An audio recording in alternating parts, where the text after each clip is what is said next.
How's it going, everybody? My name is Shane Ryder. I've been actually working on a Blender tool for the last month or so, and I'm actually going to show you what I've got cooking.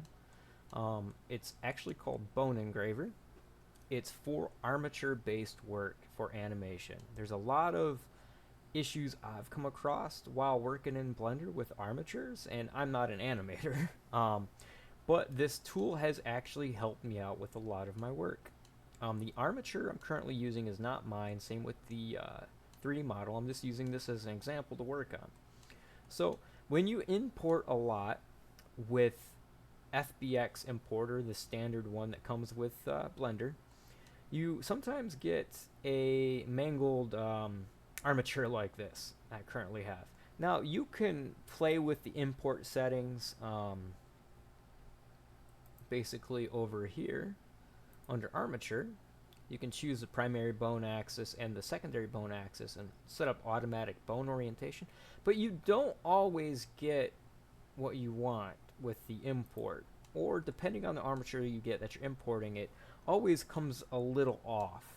So I was working on a tool to fix a lot of these complications I have, not just with that, but renaming bones in bone order.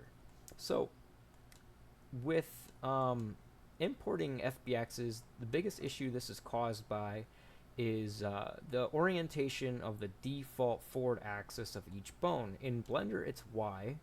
In Maya and 3ds Max, most of the time it's either X forward or I believe Z forward.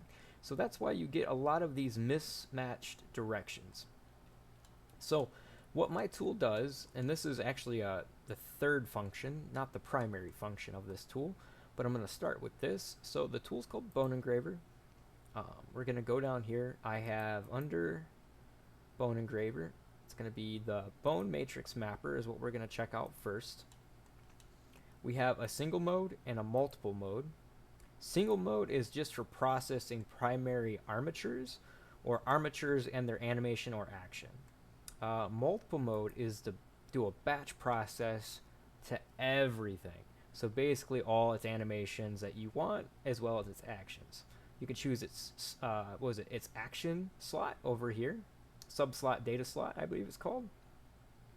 And also in single mode, if I actually choose the armature, you can choose its action right here if you just want to do the action by itself. Now I'll show you a quick example of what this does. I have the armature selected.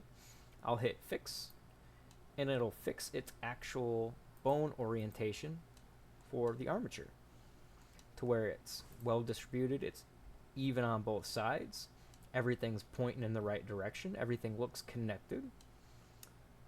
The rig looks great from this point of view, but the issue is now, let's say I change the animation.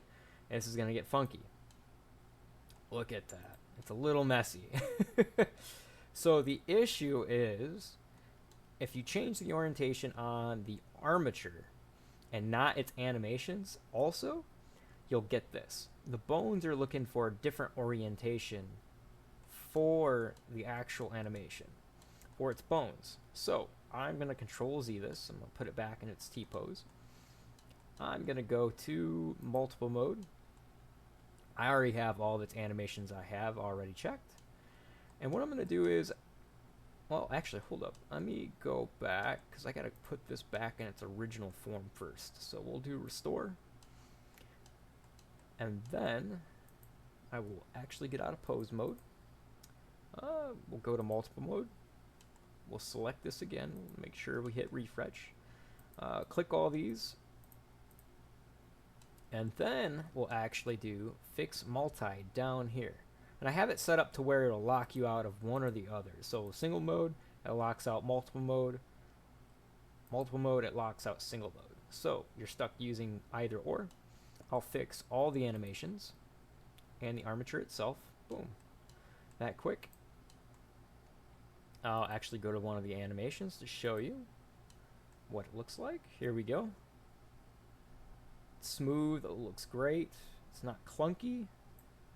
I'll go to another animation. Here is its walk. Alright.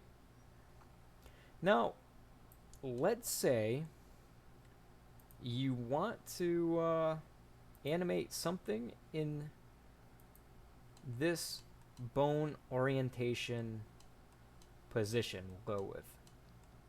Let's say you want to animate something in this.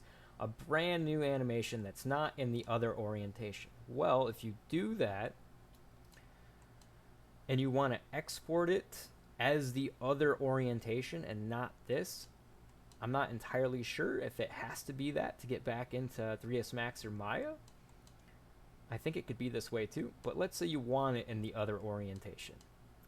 You can, let's restore everything first, back to how it was. Oh, select the armature still, hold up. There it goes. We'll do a refresh, click all these again. And then I'll do a restore. So everything's back. Let's say you have an animation, right? That you have animated in, oh, actually, we'll do, I gotta be back in the other way. We'll do back the other way to show you this.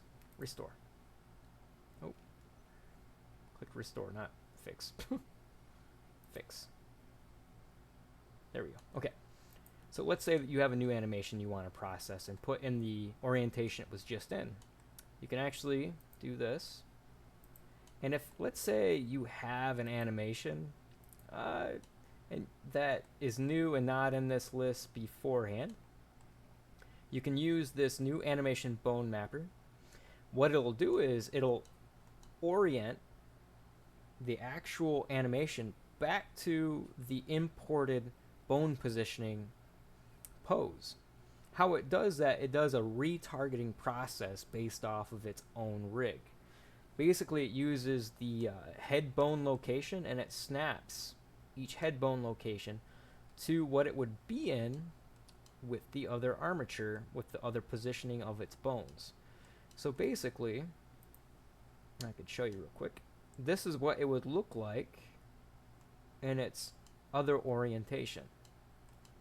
And it'll also keyframe that new animation for you. The only thing you have to be aware of is it does currently leave, let me see, some drivers on it. Well, not drivers, but constraints, bone constraints. But they're harmless. There's nothing left of it. I probably could set that up to clear. I'll probably have to do that in a further update. But as of right now, this is one of the 3 tools I have set up. If you like it, please leave a comment and let me know of some ideas maybe I can add down the road. All right, thank you.